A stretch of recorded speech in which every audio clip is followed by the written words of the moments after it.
Well, I hope you are ready because I am ready. I am finally ready. I have teased about it. I've talked about it. I've kept saying that I need to talk about these books, and here I am today. We are going to talk about these books today. I have mentioned a few books that I read in March and April. I know. We are nearing August, and I'm talking about books that I've read in March and April. But here's the thing. If you recall, I was gone for a little bit, but I read some really great books, and we didn't do a wrap up. We didn't talk about them. I haven't really discussed them. I've talked about them a little bit. I alluded to them in my mid-year freak out tag. I've talked about them, but I haven't talked about them. So that's what we are doing today. I hope you're ready because I am ready to talk about them. I've got my notes ready. I've got my thoughts down. I'm ready to talk about why these books made an impact on me. I hope you're ready. I am ready. By the way, I am Jen. This is Bookmark by Jen. Welcome back. Welcome if you are new here. Don't forget to like this video, subscribe, and please leave a comment because I love interacting with you guys. Now, like I said, we are nearing August, and these are some recent 5-star reads. Recent, I say, because these are some 5-star reads that I read during March and April, and then I took some time off and I never really talked about it, right? And so we're going to dive in. I want to talk about these books. I want to tell you that I was in a little bit of a slump, and these books pulled me out. These books made some sort of an impact on me. There was a significant part, or it was the whole book, or it was the characters, or it was something, but something stood out in these books. And so first up, we are going to talk about Taylor's Father by Penelope Ward. This book was exactly what I wanted and needed to read at the exact moment that I needed and wanted to read it. I could not put this book down. I feel like this would be the perfect beach read, honestly, or a vacation read to just like completely lose yourself in. It's got beachy vibes, it's got good banter, dirty, sexy talk, it's got a phenomenal MMC, it's got laugh out loud moments, like legit laugh out loud moments, and good twists and surprises. It follows Tate and Blair. So Blair is nursing a broken heart, and she has an amazing best friend. Like, everybody needs a best friend like this who basically gives her a week vacation for free.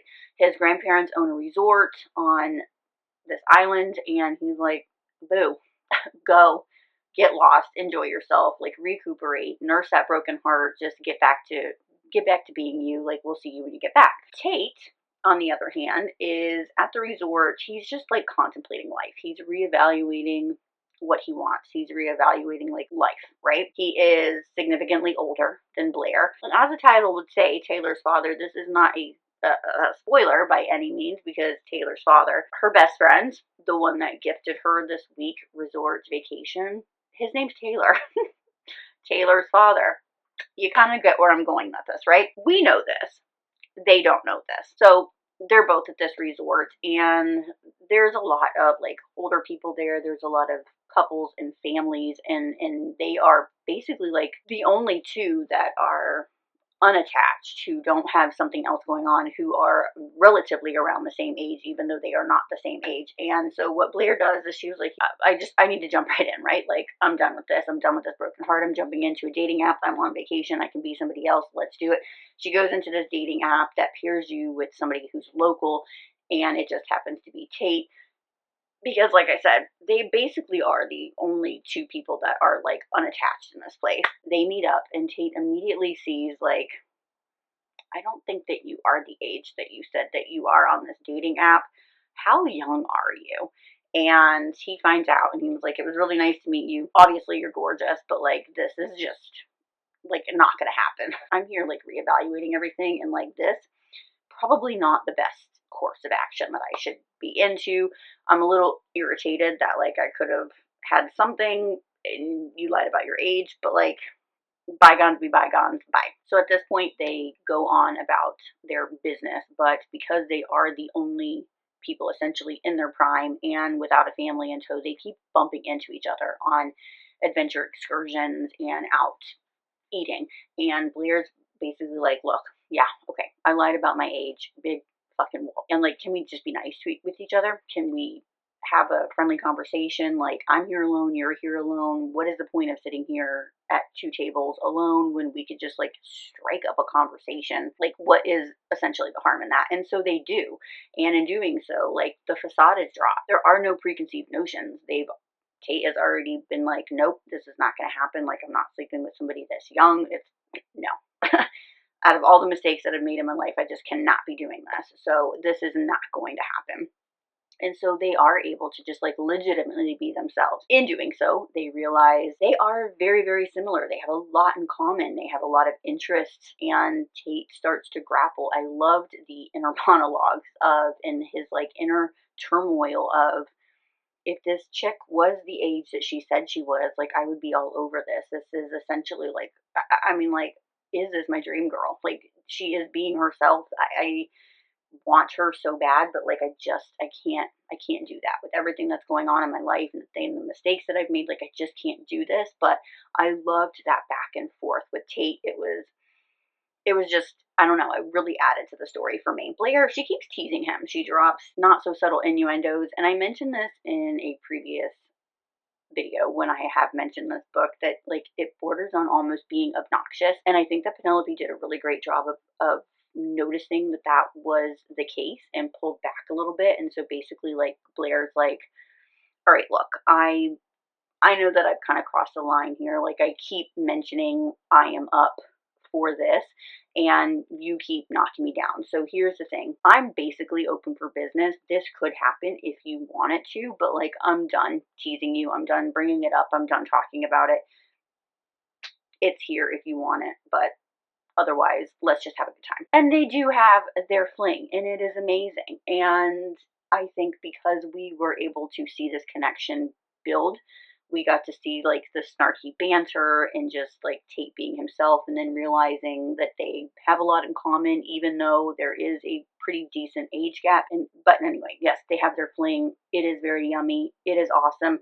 Things happen. We are not going to go into that. You have to read. And so for like reasons and circumstances that are a little bit out of their control, they do not keep in touch. And this what if happens. But then we are 4 years into the future, and it is time for Taylor's wedding. And Blair is super excited. Her best friend is getting married. She really likes his fiance. And she gets to the wedding, and in the receiving line next to Taylor is none other than the man that she had this summer fling with, that she essentially fell in love with and has not spoken to since. Why is he standing next to Taylor? Oh, that's right, because he's Taylor's father. And again, neither one of them knew this until this damn moment.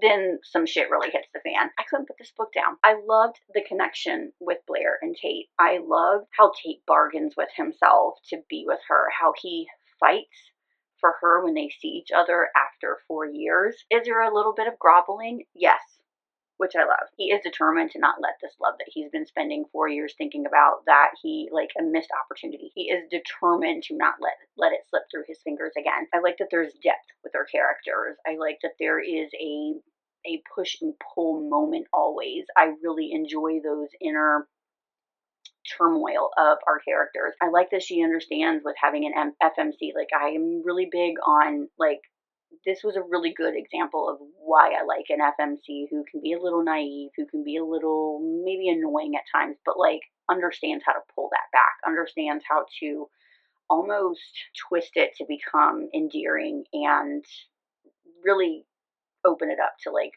a phenomenal FMC. And then her men are just, they're complex, very vivid characters, and I really love it.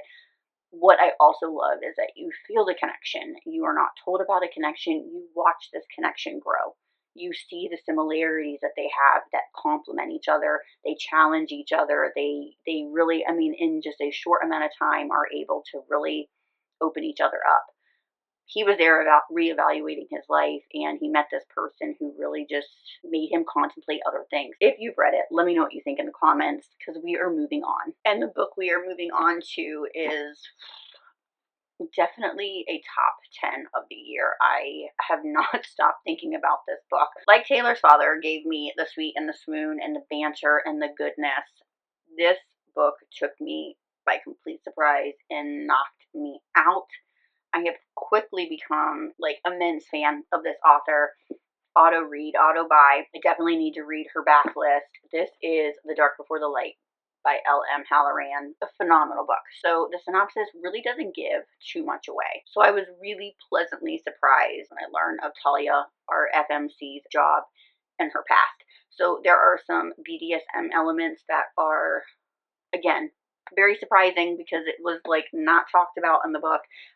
So Talia was a female dom in her past job slash role, and now she is, the best way to talk about it is like she is essentially a sex therapist. She has a very unique set of skills. This follows Talia and Kieran. The dynamic of these two, we essentially have two alphas wanting the power, needing the power, used to having all of the power, and now must learn to relinquish some of that power. I mean, wow, right? Two alphas. Think about it. And like when I fall hard for an FMC, I fall hard. I mean, I am very hard on my FMCs anyway. If you've been around, like, you know, like it takes a lot, like, and it takes a very, very small amount to get me irritated with FMCs. And once I'm like to a point, I'm like done with them. Not Talia. All right, so let me back up here for a second. So the back of the book, essentially what you get is like when they met previously, when Talia was younger, Kieran helped her in some manner. And now, years later, Talia wants to give that back. When he walks into her office for her to help him, she realizes, I know this person, and he was the person that gave me an act of kindness when I was younger. And essentially, without him knowing, changed the trajectory of my life. I am who I am because of that moment when I met him. Because of what he said to me, he changed something. And I want to give that back because I wouldn't be who I am today without that kindness. And so that's where we are. However, like I said, Talia has a very unique set of skills. What I loved most about this book, though, was like, I was, like I said, completely pleasantly surprised by when I found out like what her job was, what her role was, what the past was. There was this BDSM element to it, and I really love watching the power dynamic of a BDSM. And I also have really enjoyed kind of delving into like that world. And there is a certain, and we should talk about this at some point. It is like a series that I'm working on, but we should talk about BDSM at some point because there are some like really interesting conversations to have around this trope. So I'm gonna write this down. Like I'm gonna mentally, this is gonna be one of the conversations that we need to have. But I really do enjoy watching this power, control, submission thing that BDSM has, and we're gonna leave it at that. But talking about the control and the submission, and undertones of like what it legitimately means for an alpha or a dom or a female dom to essentially relinquish that power, to give up that power that they so covet, that they so need.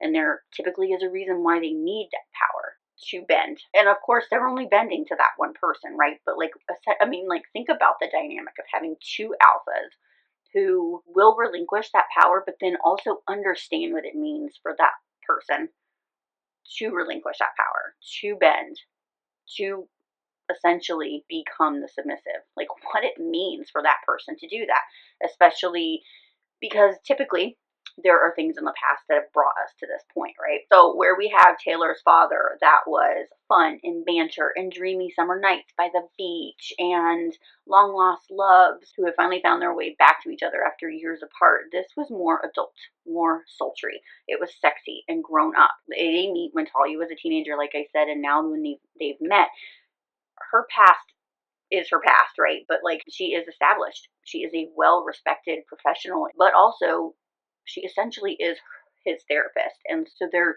is this ethical boundary that she probably shouldn't cross. But I don't think the stakes are as high as it would be for like a legit doctor patient. Anyway, the connection was completely epic.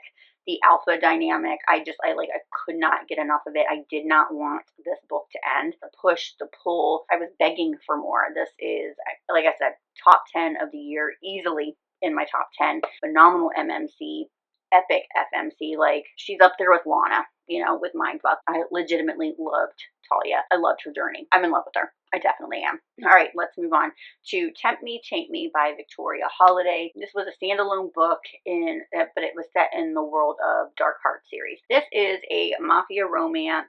We have an underboss, an enforcer, a fake marriage, one bed. But why did I really like this book? Like, I love mafia. There's just something about mafia, right? I don't know. For me anyway, there's something about mafia. I love a good mafia book. This is between Augusto and Aaron. What I love about these characters, and what I felt that was very refreshing for me for a mafia romance, is that both of these characters are older and have lived. They're established. Our FMC is 44 years old. She is a divorced mom of a brand new teenager who's a little snarky, but understands that, like, mom and dad did not need to be married anymore. Who's basically had to have her tail between her legs and move back in with her mom because of her asshole of an ex-husband. And she's raising this teenager, trying to do the right thing, but also trying to get them back on track, getting money so that they can live on their own and, you know, do their own thing. You know, so she can be the adult that she is. And so she's a little bit down on her luck when we meet her, but you can immediately tell that she is a strong-willed woman. She doesn't take shit. She's snarky. She gives it back just as good as it's given to her. And when her and Augusto meet, they meet because she literally runs into him with coffee and spills it all over him, and he gives her the shirt off of his back, and she is a little bit snarky about it. But, you know, you have to think about it. Like, when you meet people, you don't know what's going on in their lives. And she has had a shit ton going on, especially this day when she's run into Augusto, who kind of takes her back a little bit. She fumbles around a little bit because she's like, I mean, this guy's huge. He's gorgeous. And I don't know what it is, but like, I'm just like kind of over it today. And I've just had like a real shit day. And this is like the last straw kind of thing. And so like, I'm taking it out on him. And I probably shouldn't be taking it out on him. And I understand that I'm doing this. And I know as I'm being snarky to him that I should probably tone back a little bit. But like, I just can't, because I've had a shit day. And this is what's going to happen. But I think that just endears might be the wrong word, but I think like that intrigues Augusto. And so he gives her the shirt off his back. Then he offers her $200,000 to essentially fake to be his wife for a week at a retreat. That doesn't happen all the same time. I'm just saving some time here. She's all in, right? Like, what could possibly go wrong? A week at a resort, money at the end just to pretend to be someone's wife. He's giving me money to buy a wardrobe, and all I have to do is just go to fancy dinners and be at the resort with other wives or whatnot. But the stakes become even higher when she realizes that it is not just a business dealing that she's dealing with. I mean, it's business, but it's really a front for an arms deal, and that her fake husband is in the mafia. And what the hell did I get myself into? Like, all I saw was the money, getting out of my mom's house, taking care of my daughter, getting us back on our feet and away from my ex-husband, and now I've just put us in a shit show. But because she is an adult, I mean, remember, she's 44 years old, she has lived, she's rational about these things, so she looks at it like, I could help. I really need the money on one hand so I can take care of my daughter. I can get us this place. I can get us out of my mom's. I can get us away from her father, my ex-husband. I can reestablish us. I could get in way over my head and end up hurt or worse. But there's something about Augusto. Like, I feel safe with him, even though he's in the mafia. Like, I do feel safe with him. And I don't know if this is like my libido talking, or am I being like seriously rational, but I could help. You know, I think I could help. I think I could help him do this. I'm intelligent enough and witty enough. I could do this. But her and Augusto, I think like my consensus of these books that I'm talking about today is like they complemented each other very well. There was a give and take when needed to be, a push and pull when needed to be, and then she holds her own. And I think like that is what Augusto needed. But of course, like any Mafia MMC character, he is protective and defensive when it comes to her. And I really enjoyed the little moments with her daughter as well when they were around each other. Like, it worked. I really enjoyed the Dark Heart series, just to be back in that world again. But to see an established FMC character in a mafia. Like, I think that dynamic really worked well. I think if Erin was younger, if she didn't have a daughter, if she didn't have a teenage daughter, if she wasn't who she was and had the past that she did, she's bringing baggage as well. You have to think about it. She's been married for quite some time, and that did not end well. So she's bringing baggage. But I don't think that it would have been the story it was if she was any younger. Having an established 44-year-old, like, and of course, like, somebody older, like, I can relate to. A lot of FMCs in our mafias are younger. They're like just turning 18, or they're even younger, and then we have to get them to 18, maybe a little bit older, but like, they are still very, very young, early 20s. So to see somebody in their early 40s, I just, you can relate a little bit more. Okay, the last two books that I want to talk about, I'm going to be honest with you, I did not rate 5 stars, but I rated them 4.5 stars, which essentially is like 5, right? But I just want to be honest. Anyway, first up, we're going to talk about A Deal with the Devil by Elizabeth O'Rourke. This follows Hayes and Tolly. This was banter, grumpy sunshine, boss employee. I think that's about it. There's probably some other things, but those are like the biggest tropes, right? So Tolly finds him attractive. I mean, Hayes is absolutely gorgeous. He's British. She has eyes. Like, he knows he's gorgeous too. He is a little bit of a player. And so when she goes to work with him, this is only like, I think it's like a 6-week basis, because her best friend, who is his assistant, him and his husband are adopting. And so they're taking some time off to, like, maternity leave, right? And so she offers to become Hayes' assistant in her best friend's favor. He can essentially go and do what he needs to do with his family and not lose the job, but also because Hayes is the doctor and he needs an assistant, he can't just not have an assistant for 6 weeks. So she jumps in to do with that. So that's where the boss employee comes into effect. But I think also because she knows, like, this is only temporary, I don't have to put up with things that I probably would put up for a little bit longer if it was a job that, like, I coveted or I needed. I'm going to call a spade a spade. I'm not, I did not sign up to kick the women out of your bedroom and send them on their way because you only sleep with them once and then have your assistant deal with that. Like, that's not my job. My job is to answer the phones and schedule your appointments and that kind of stuff. So Hayes, like, clearly has some, like, relationship, some, like, intimacy issues, and Tolly's not here for that. You might be drop dead, but I'm not taking your shit. And that's basically the vibe between these two, and I really liked that. And I liked that it's like, I'm not only calling you on your shit, but it kind of, I think it's what Hayes needed. He didn't know he needed it, but, like, he needed it. And he slowly starts to turn and stop certain behaviors. I think he consciously does make the decision that I'm not going to, like, sleep around anymore, but I think it's just, it's like one of those where I've been wronged in the past, like, I've been hurt, and so, like, I'm just not going to allow myself to be in those positions anymore. So this is what I have to do to make sure that doesn't happen. But Tully gets under his skin, and whether he wants it, allows it, or she wants it or allows it, that is just what happens, right?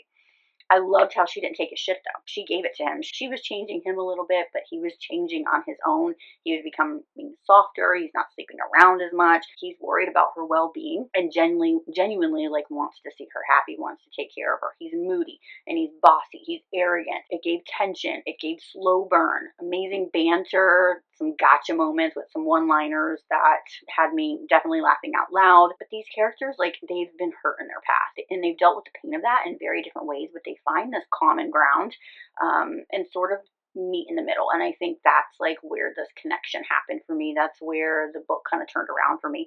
They recognize that the person in front of them is probably their person, that they see more than what's at face value, like, they see underneath that. I just think that you've hardened yourself because of what you've been through.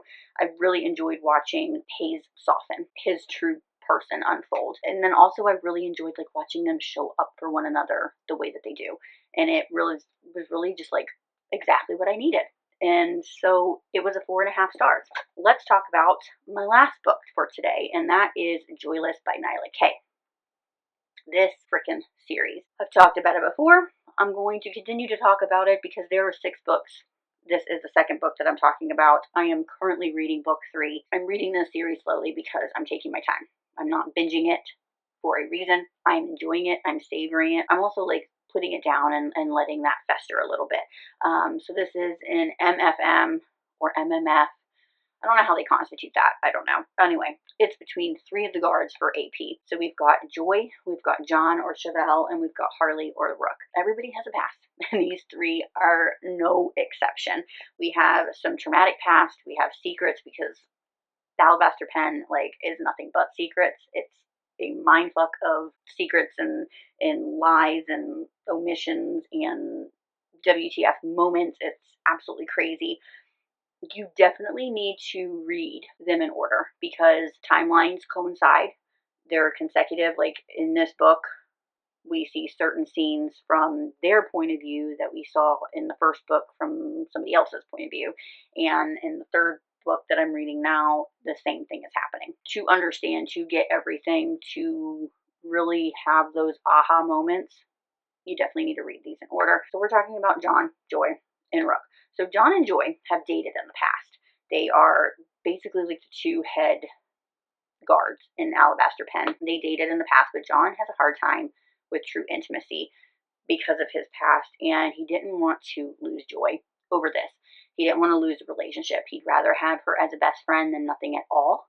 And if they continued on the trajectory that they were going in their relationship, that probably was going to be the case. So they made a decision to not be together anymore, but be best friends. However, you got to get your itches scratched somehow. So they would still have sex frequently because we're good in that department together. And like, I don't want to give that up. Then we have Rook and John, Harley and John, who have this like, will they, won't they vibe, this push and pull. I want you, I don't want you, I want you and can't have you situation that could have been annoying, but because of the backstory, you get this character arc that is added to the story. It's told in a way that you see this relationship build. And I'm like not going to be able to like, I don't know, really articulate this, but so it kind of, like I'm thinking of, what is it? The Sarah Kate, the three. What is it?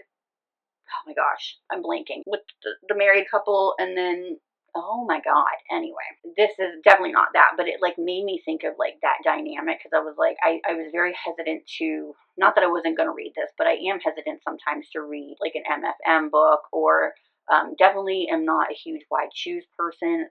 I just, there's too much. That's too many. But with certain authors, I will read that. I will give it a go. It's just not something that I really enjoy because there's just a lot. You know what I mean? Like I feel like somebody's always left out.